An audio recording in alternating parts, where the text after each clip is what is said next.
Bonjour, bienvenue pour une nouvelle vidéo, cette fois-ci pour vous présenter la figurine de Goku de la dernière collection BWFC. Alors le Goku issu du dernier tournoi des arts martiaux. Alors si je me rappelle bien, il était habillé comme ça quand il s'est présenté en revenant de l'entraînement du Tout-Puissant. Et justement, ses amis ne l'avaient pas reconnu en raison de sa tenue et de sa taille car il avait beaucoup grandi. Et tout en sachant que le turban qu'il avait sur les cheveux lui cachait sa coupe naturelle, donc au départ il ne l'avait pas, comment dire, reconnu. Voilà, figurine que dès que je l'ai vue, j'ai trouvé très belle.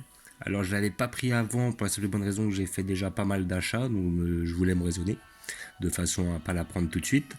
Et après, je suis tombé sur une bonne occasion. Je suis tombé sur quelqu'un qui me l'a fait à 25 euros, en bon état, j'espère. Et je ne pouvais que la prendre car c'est une belle figurine et ça aurait été dommage de passer à côté. Voilà, donc figurine normalement qui doit coûter entre 30 et 35 euros dans les magasins spécialisés. Sinon, vous pouvez aller comme d'habitude sur Amazon pour la commander ou d'autres sites comme je pense eBay ou des magasins, enfin des sites japonais. Voilà, donc nous allons l'ouvrir pour voir ce que ça donne. Donc à d'occasion, la boîte est déjà ouverte. J'ai quand même vérifié au premier abord pour voir s'il y avait toutes les pièces. Donc, la figurine a beaucoup de morceaux différents. Elle est composée de 8 pièces, si je me rappelle bien. Voilà. Donc, vous avez la partie basse du corps, la tige, le socle, le haut du parapluie, ainsi que le haut du corps, la base de la tige, le bas du parapluie et le petit bandana qui vient tenir le parapluie en place. Donc nous allons monter tout ça. Donc le vendeur a pris soin de tout me donner, hein. La boîte est intacte, la figurine aussi a l'air de l'être, elle a l'air d'ailleurs d'être très très belle. Et il ne manque pas de pièces, j'avais bien regardé avant quand même, au cas où. Même si c'est pas volontaire, peut y avoir un oubli, hein, ça peut arriver à tout le monde, surtout quand on a 8 pièces différentes. Tout en sachant que certaines figurines que vous achetez, des fois, ça se monte en... Voilà, vous avez le socle, la tige et la figurine, même des fois elle est en entier. Je sais plus pour quel bonhomme ça m'avait fait ça. Je crois que c'est le C17 que j'avais pris de la collection Ichiban Kuji. Il était en une pièce. Donc très facile à monter. On ne perd pas de temps. Comme d'habitude, le petit socle avec les petites inscriptions Ban Presto, BWFC, Colosseum, enfin Ban Presto, World Figure Colosseum, qui sont les initiales de BWFC. Un socle, comme d'habitude, assez basique. Voilà, dans cette collection-là, c'est pas sur les socles qui se foulent, mais par contre, on peut trouver des très belles figurines. Alors, j'ai pu voir les autres BWFC, parce que dans la même collection, j'avais pris effectivement le Freezer deuxième forme qui était superbe, le C17 qui était superbe, et après les autres me plaisaient pas du tout. Ils ont sorti un Vegeta qui était franchement pas terrible, un Vegeta à peu près de l'ère Saiyan, j'ai vraiment pas trouvé terrible. Une qui m'intéressait, c'était le Goku avec les bouteilles de lait. Mais le souci, c'est que lorsque je l'ai vu, j'ai été très déçu.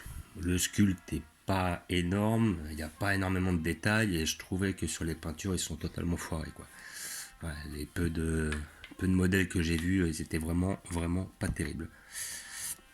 Vraiment, j'ai été très déçu. Par contre, celle-là est vraiment superbe. Vraiment, là, ils ont assuré. Et c'est là que je trouve dommage, c'est que sur une figurine extrêmement détaillée, sur la peinture, ils ont fait quelque chose d'extrêmement beau, hein. Sincèrement. Bon, on va revenir plus tard, hein, pour regarder ça. Et par contre, sur la BWFC de Petit Goku avec la bouteille de lait, pourtant, il n'y avait pas grande difficulté et ils ont réussi à se foirer sur les peintures. Et surtout, on a une belle ligne dans les cheveux qui est affreuse, vraiment affreuse. Voilà. Donc pas mal de pièces à monter. Bon, je pense que c'est assez fragile, donc faut pas trop s'énerver dessus. Voilà, ça se monte de cette manière-là. Voilà, petit parapluie qui est très très bien fait, très bien réalisé. On voit les petits trous là dedans. Comme quoi ils ont eu énormément le souci du détail sur cette figurine. Hein. Franchement, ils ont fait de l'excellent travail. Le parapluie est hyper bien fait. Le Goku aussi d'ailleurs.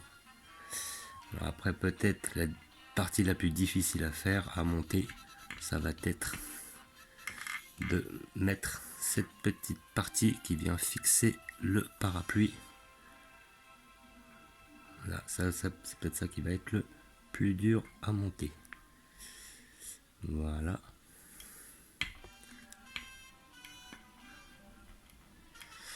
Alors comment il est ça? Il est comme ceci et donc il doit s'emboîter de cette manière là. C'est la partie la plus chiante. Voilà. Oh, quoique ça a été. Voilà à quoi ressemble notre ami Goku. Voilà. Et après la tige qui, comme d'habitude, vient s'insérer soit dans les fesses, soit dans la partie arrière des cuisses. Voilà. Alors vraiment, bon, tanguer un peu, mais bon, c'est bien d'avoir quelque chose d'assez qui bouge au niveau du parapluie. C'est pas si mal. Elle est pas trop raide. Voilà. Donc maintenant, qu'est-ce qu'on peut dire sur cette figurine? Eh ben, je trouve que bon, déjà, on remarque un petit peu le style du sculpteur, qui est, je vais regarder, c'est marqué sur la boîte Manabu Yamashita, japonais. On dirait qu'il aime bien les vagues, hein. Il en met un peu partout. Vous avez des vagues ici, vous avez des vagues là, des vagues ici. Donc il a un style très fluide, c'est pas très carré comparé à certaines figurines, mais d'un côté c'est pas plus mal. Hein. On voit toutes ces plissures, voilà. Donc il a un style, il a son style, qui est pas mal d'ailleurs. Le sculpte de la figurine est vraiment, il est hyper beau, hein. Sincèrement.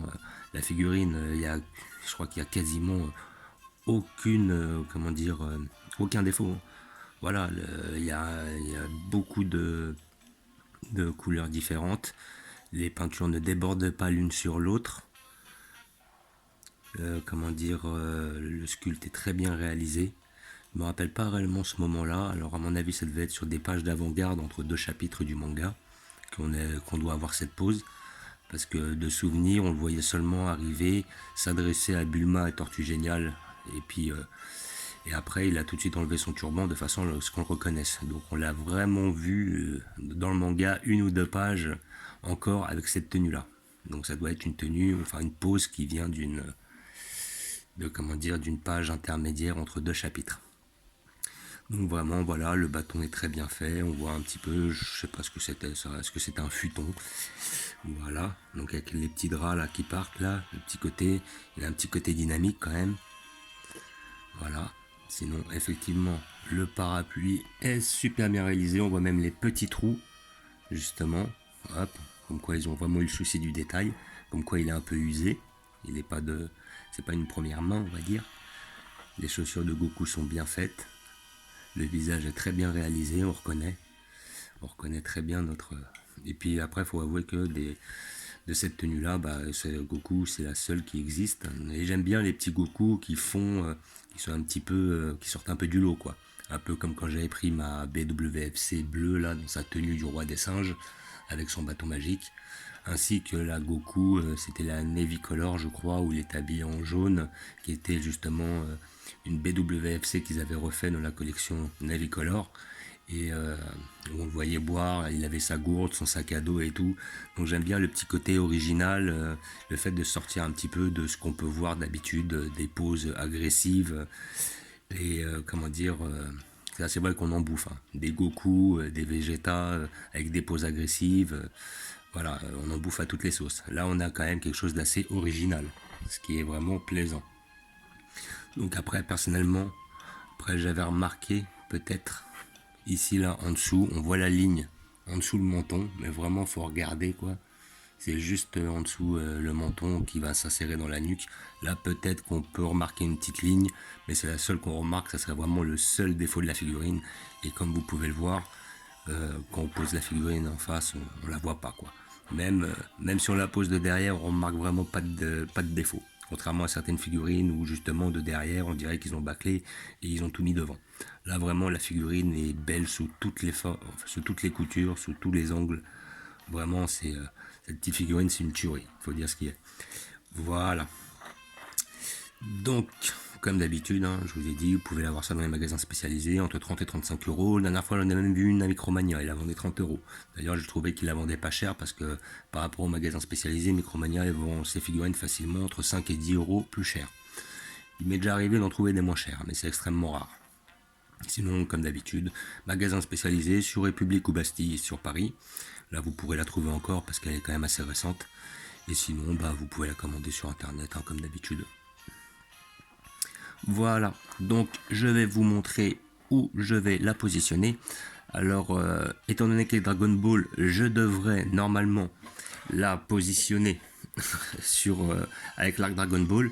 Mais le problème, c'est que comme toutes mes figurines Dragon Ball sont en contrebas, ils sont pas sur l'étagère la plus haute, j'aurais l'impression de ne pas l'avoir. Et je vais trouver une place toute faite à côté de deux autres Goku, ainsi que le Goku du roi des singes.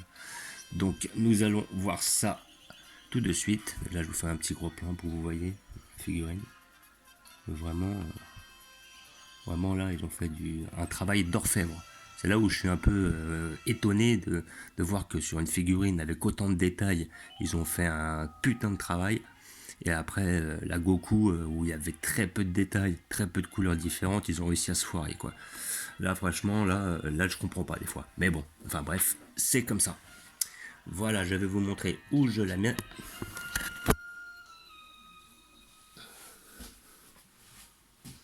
J'ai déjà prévu une place juste ici. Voilà. Donc, pourquoi je la mets là? Simplement parce que en hauteur, on la voit plus. On remarque plus le personnage, alors que s'il est au contrebas, il est caché par son parapluie. Et juste à côté du Goku du roi des singes et du Goku Super Saiyan. Voilà, là je vais trouver une bonne place. Voilà, c'est nickel. Ce qui va, comme d'habitude, embellir mon étagère. Voilà, donc je vais faire un petit gros plan dessus. Vraiment, très belle pièce. Hein. Et comme d'habitude, là, les prochaines figurines que j'attends un Broly le deuxième Broly qui est sorti, un Broly mais sur la transformation intermédiaire, c'est-à-dire en simple Super Saiyan, justement, que je pourrais mettre avec mes autres Broly. Et j'attends la couleur impatiemment de la collection Figuard, justement, qui va être en plus, à ce qui paraît, en modèle limité. Donc j'attends impatiemment la sortie de cette figurine que je présenterai en vidéo dès que je l'aurai. Voilà, comme d'habitude, je vous remercie d'avoir regardé. Je vous dis à bientôt. N'hésitez pas à vous abonner ou à mettre des pouces. Et je vous dis ciao.